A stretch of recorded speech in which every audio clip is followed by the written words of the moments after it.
है पहले राम को जानिए।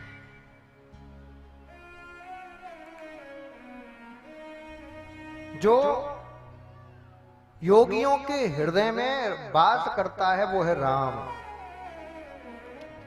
जो कण कण में समाया गया हुआ है वो है राम। जब राम ऐसा है तो राम के पिता कैसे होंगे? राम के पिता कौन हैं? जोर से कहो। दशरथ का अर्थ क्या होता है? बोलो। आप तो कई सालों से रामचरितमानस सुनते आ रहे हो, बताओ दशरथ का अर्थ क्या होता है?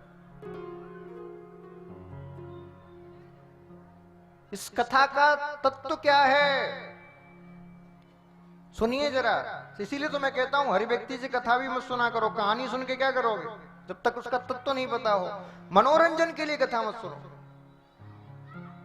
कि मिर्च मसाला लगा के और महाराज जी बढ़िया प्रदर्शन कर दिया इतने में खुश ना। ठीक है, ये एक अलग पार्ट है, लेकिन इसका तत्व बताइए हमें क्या है। पूछा करिए आप। जिस दिन से आपने बोलना बंद किया उस दिन से महाराज कथा विकृत हो गई है। कोई भी कथावाचक कथा सुनाए तो कथा सुनाने के बाद पूरी कथा सुनो और सारे लोग पर्ची लिख लिख के भेजो, महाराज जी ये कथा आपने सुनाई बड़ी अच्छी लगी, इसका तत्व बताओ, इसका रहस्य क्या है। क्योंकि कथा के बीच में डिस्टर्ब करना तो सही नहीं है, लेकिन पर्ची लिख के भेजो या फिर उनके पास जाकर कहो महाराज जी इसका तत्व तो बताओ, क्या तत्व है, इसका रहस्य बताओ। कथा सुन के हम क्या करेंगे? मुझे बताइए। अब मैंने आपको मिर्च मसाला लगा के सुना दिया कि राम जी ने ऐसे लंका विजय की, ऐसे धनुष तोड़ा, ऐसे वन में गए, ये किया वो किया, तुम्हें क्या मिला? कुछ मिला भैया जी? क्या मिला बताओ? नहीं मिला। राम जी ने लंका विजय की, अपनी पत्नी के लिए, अपनी पत्नी को प्राप्त करने के लिए दूसरे देश तक चले गए। तुम पुलिस थाने तक नहीं जा पाते? क्या सीखा तुमने राम जी से?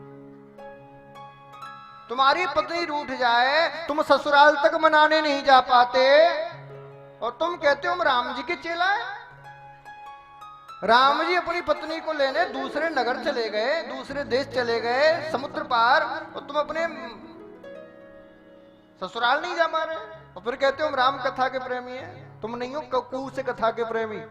रावण भी तुमसे अच्छा महाराज, जो यदि राम कथा को सुन के उसकी बातों पर ना चले, ऐसे लोगों को राम जी से दूर रहना चाहिए। सुनिए जरा, राम कौन है, दशरथ कौन है, इसके रहस्य को समझिए। केवल कहानी सुनने से उद्धार नहीं होगा। दशरथ 5 तुम्हारी कर्म इंद्रियां, 5 ज्ञानेंद्रियां, ये 10 इंद्रियां ही दशरथ हैं। ये 10 इंद्रियां दशरथ हैं। जब कोई भी व्यक्ति अपने 10 इंद्रियों को जीत लेता है तब वो दशरथ बन जाता है। और जब वो व्यक्ति दशरथ बन जाता है तो उसके घर में 4 पुत्र पैदा होते हैं। कौन कौन? अर्थ, धर्म, काम और मोक्ष, ये चतुर्विध पुरुषार्थ ही राम लक्ष्मण भरत शत्रुघ्न हैं। अर्थ कौन है? अर्थ है शत्रुघ्न जी। धर्म कौन है? धर्म है भरत जी। काम कौन है? काम है लक्ष्मण जी। और मोक्ष कौन है? मोक्ष है रामचंद्र जी। जब आप अपनी 10 इंद्रियों को जीत लोगे तब आपके घर राम लक्ष्मण भरत शत्रुघ्न रूपी चतुर्विध पुरुषार्थ प्रकट होगा।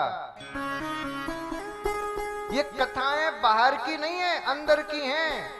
लेकिन क्षमा करना, हमने इन कथाओं को केवल बाहरी उत्सव बना दिया है। अरे भागवत की कथा, राम की कथा उत्सव है, लेकिन शरीर का नहीं, ये मन का उत्सव है, ये आत्मा का उत्सव है। यदि इनकी कथाओं से मन और आत्मा नहीं सजी तो ऐसी कथाओं को सुनने से कोई लाभ नहीं। मन और आत्मा नहीं सजी तो अब मन में तो 1000 विकार भरे पड़े हैं और हर साल राम की कथा सुन रहे हैं। महाराज मत सुनो, इससे अच्छा रावण की सुन लो। क्या करोगे राम की सुन? लोग रावण को जलाते हैं, मुझे हंसी आती है। तुम रावण के रोआ के बराबर भी नहीं हो, रावण को जलाने चले। एक एक रावण के रोम के बराबर भी नहीं हो तुम। ना तो ज्ञान में, ना भक्ति में, ना बल में, ना बुद्धि में, ना धन में, किसी में नहीं हो। एक रोम के बराबर। और रावण को जलाओगे? हिम्मत है तुम्हारी रावण को जलाने की? लायक हो तुम रावण को जलाने के? अरे वो रावण सामान्य व्यक्ति था क्या? जिसको राम मारने के लिए आ रहे हैं, राम तारने के लिए आ रहे हैं, वो सामान्य होगा? रावण की राम भी प्रसन्नता करते हैं, ऐसा शस्त्र दुनिया को दे।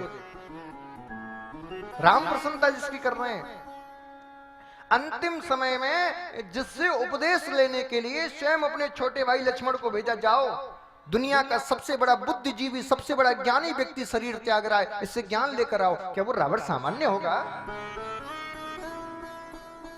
तुम रावण को जलाने का अर्थ क्या है? ये रावण के कोई 10 सिर नहीं थे, जैसा टीवी सीरियलों में तुम्हें दिखाया जाता है, ये 10 सिर नहीं थे। तो रावण को दशानन क्यों कहा जाता था? 6 शास्त्र और 4 वेद उसने कंठस्थ कर लिए थे, इसीलिए उसको दशानन कहा जाता था। 10 विद्याओं का उसको ज्ञान था, इसलिए दशानन था। उसके कोई 10 सिर नहीं थे। 4 वेद और 6 शास्त्रों को कंठस्थ कर लिया था उसने, संगीतबद्ध किया था सब वेदों को।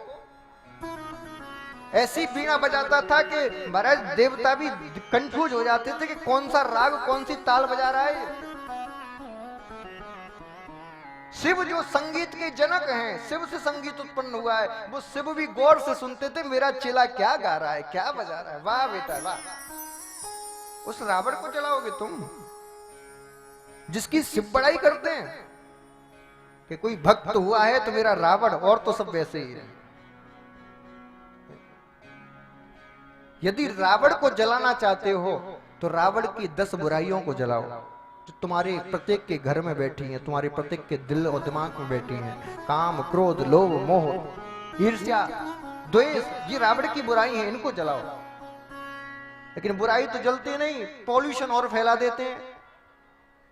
लकड़ी जला के, बांस जला के पॉल्यूशन इतना कर देते हैं कि महाराज रावण तो नहीं जलता, ओजोन परत जल जाती है तो तुम्हें ही नुकसान होता है महाराज।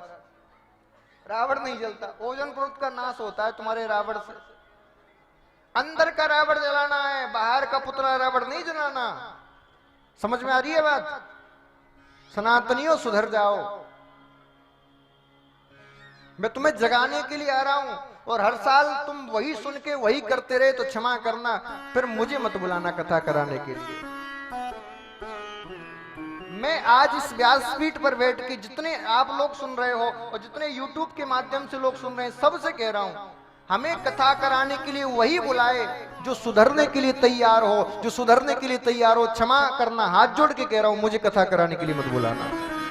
जिनको केवल समय पास करना है, केवल अपना मनोरंजन करना है, हमें मत बुलाना। बहुत है भैया, बुला लो, हमें मत बुलाना। वही बुलाना जो सुधरने के लिए तैयार हो, और नहीं सुधर सकते तो कथा सुनना बंद कर दो। मत करो इन कथाओं का अपमान, मत करो इस व्यासपीठ का अपमान। व्यासपीठ सबसे बड़ी पीठ है, इससे बड़ी कोई पीठ नहीं है। अब इसकी कही गई बातों को तुम ना मान के केवल मुंडी हिलाते रहो और बस नाचते गाते रहो तो क्षमा करना, व्यासपीठ का सबसे बड़ा अपमान है, सबसे बड़ा अपमान। मनोरंजन का केंद्र मत बनाओ इस व्यासपीठ को, मत बनाओ, नाश हो जाएगा वरना तुम्हारा। बंधुओं, राम को जानिए, राम की मर्यादा को जानिए।